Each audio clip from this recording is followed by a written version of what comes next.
All right.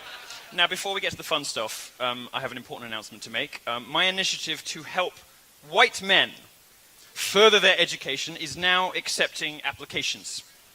We've given it the brilliant name of the Yiannopoulos Privilege Grant. Now, I've called it the...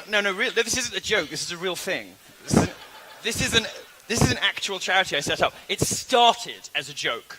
It began as a joke. Well, all these sort of, if you're a woman, if you're black, if you're disabled, if you're a Muslim, if you're a refugee, if you identify as an attack helicopter, you can get free money. But the facts say, actually, that it is young white boys who are educationally underprivileged as many other groups. So it did start as a joke.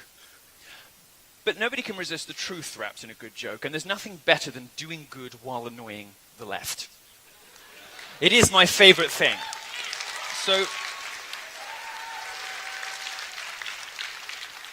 So I and a number of private donors have created this thing, and we are announcing today, actually, as I speak to you, the website is going live, and by the way, I called it the Yiannopoulos Privilege Grant because, when I started the idea, we got a lot of hate mail.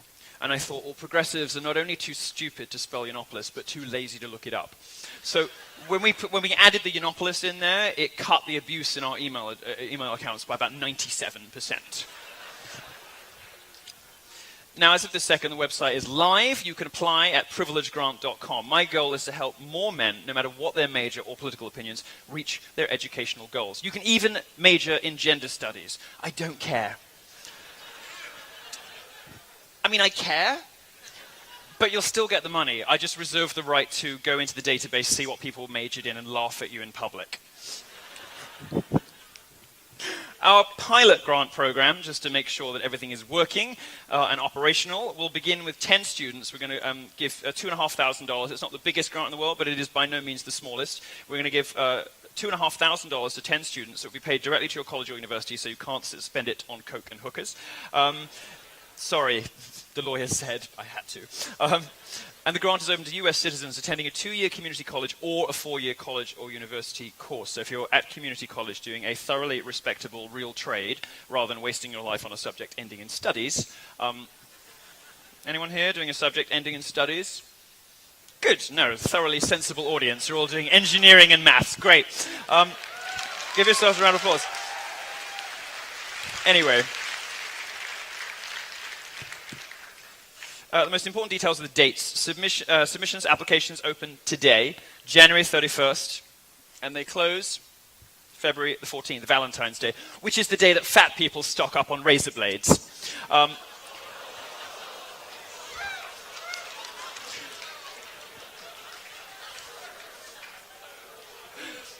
So, this February 14th, once you've finished crying and wanking and thinking about how alone you are, log on to privilegegrant.com and get yourself some free money. Except I don't advise that you leave it until that late because, not like an essay, you actually have to do something for this. You'll be writing a mini essay and providing a video clip of up to 90 seconds via one of several private upload options, so you're better off starting early. Now, although it took longer than I anticipated to set up the Privilege Grant, your government really does fucking suck. I'm happy that we're now well on our way to helping some young men achieve their dreams. I hope everyone eligible in the room applies, everyone listening at home applies. Men, as you may know, make up only 43% of America's 20.5 million college students. Yet another way in which the feminist consensus about the oppressive patriarchy simply doesn't bear any relation to the facts. And that number's getting smaller. So it's all very well for social justice warriors and progressives to cry and scream and bawl at perceived injustices and talk about changing things and making a difference and, standing up. You go, sister. But then there are those of us who are actually doing something for what is now, at least in higher education, a minority group. You're a minority group anyway, boys. 49% of the population. They don't mention that, do they? Since the 1980s, you might know that women have performed better in high schools and earned the majority of BA degrees. Women have done better at college for a very, very long time. Assisted, no doubt, by the dozens of scholarships that are available to them.